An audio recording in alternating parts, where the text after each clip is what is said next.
Welcome to the 8th Sunday, Ordinary Time, Jubilee Year of Hope 2025. A reading from the Holy Gospel according to Luke. At that time, Jesus told his disciples a parable.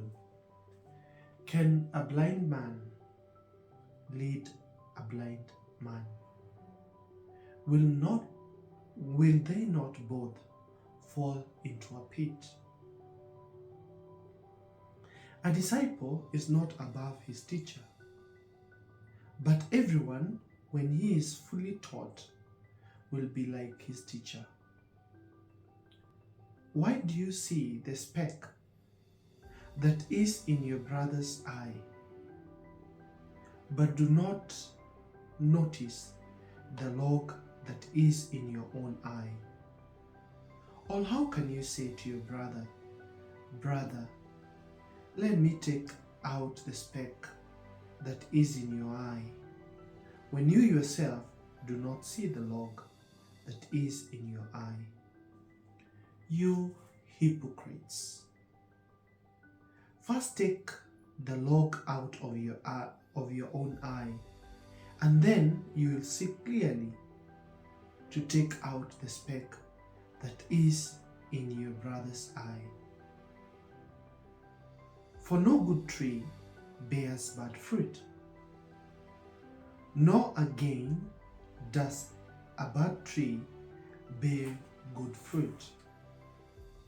For each tree is known by its own fruit.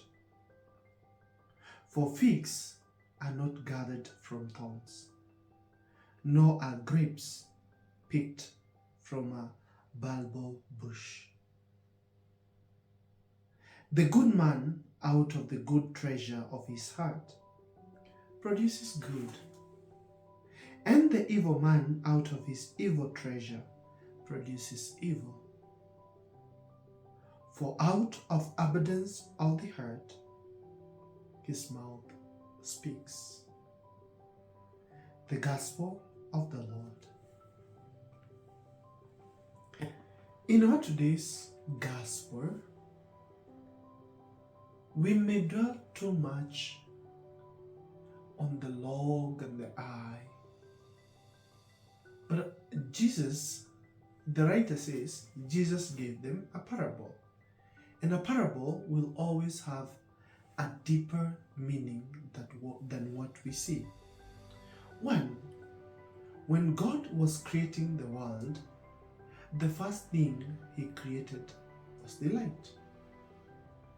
And therefore, the eye gives light to the whole body. Jesus is saying that these two people have darkness in their body because the eye gives light to the body.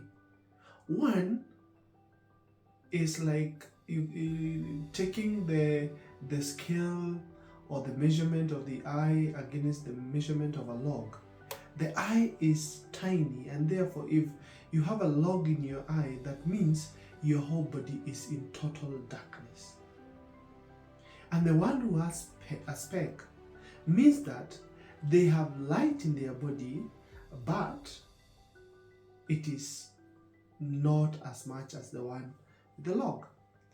That means that the one who has total darkness, he has no capacity to see anything. And when you can't see anything in the room, even if the room is filled with good things, you walk with fear because you think that those things in that room are bad. And you think they are going to injure you, and actually you walk with your hands first so that you're able to touch.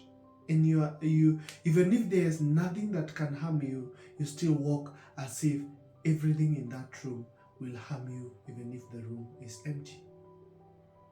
The one with the speck has a little sight of the things. Even if it's blurred, they'll still see some things. They'll see where they are stepping, they'll see maybe a side a little bit, and they will still move.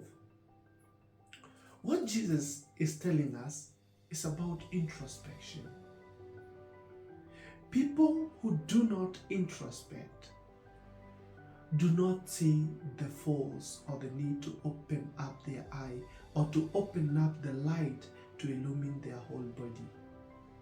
And this illumination will come like when I introspect, I will see my own faults, and therefore I'll be able to clear the faults for me to be able to be illumined by that divine presence in my heart. And when I have that divine presence in my heart, as God saw things as good in the beginning, I will also see the world and those around me as good. People will have specks in their eyes, but that doesn't mean that they are totally blind. But we who are totally blind think that others may be experiencing the same darkness that we have. Jesus is reminding us, do not judge for you not to be judged. Do not look at your brother and see that speck in his eye. And Jesus says, you hypocrites. A hypocrite is somebody who presents themselves as something that they are not. When you pretend, some of us will pretend before their bosses, some will pretend before the people they think that holds some part in their life, and they are aloof and everything. And when they are there, they will pretend to be good, to be knowledgeable, but when they are out of there, they do other things. And they will present others as not good as they are. But when they are not in the presence of that person who can judge them, their mouth will betray them. That's why in the first reading from the book of Sirach, it's very, very vital to us today. It says, when a sieve is shaken, you are able to see the husk from the seed. It's like you are winnowing. When you throw the maize up from a tray, the wind will carry the shaft or the dart, but the maize will remain. When we speak from our mouth, we are able to know something that happened. I have told people about this word that people will always use: stop showing off. If a person, as I have said, will only show himself as good in front of his bosses or other people, they will assume that everyone doing good is doing good to show off as they do. So the mouth will betray them as to make sure that other people feel as if they are showing off, because that's what they do. Because from the abundance of their heart, they bring out what is in it. There are people who will always say that other people are bad. But are they bad, or are the other people bad? So from the abundance of it we bring. And this, Sirach says, the fruit discourses the cultivation of a tree. So the expression of thought discourses the cultivation of a man's mind. In computer we say giggle, garbage in, garbage out. Whatever you process in your mind will be betrayed by your mood and the way of speaking. Lastly, in our second reading, Paul says, brethren, when the perishable puts on the imperishable, the mortal puts on immortality. We go back to where we began in creation.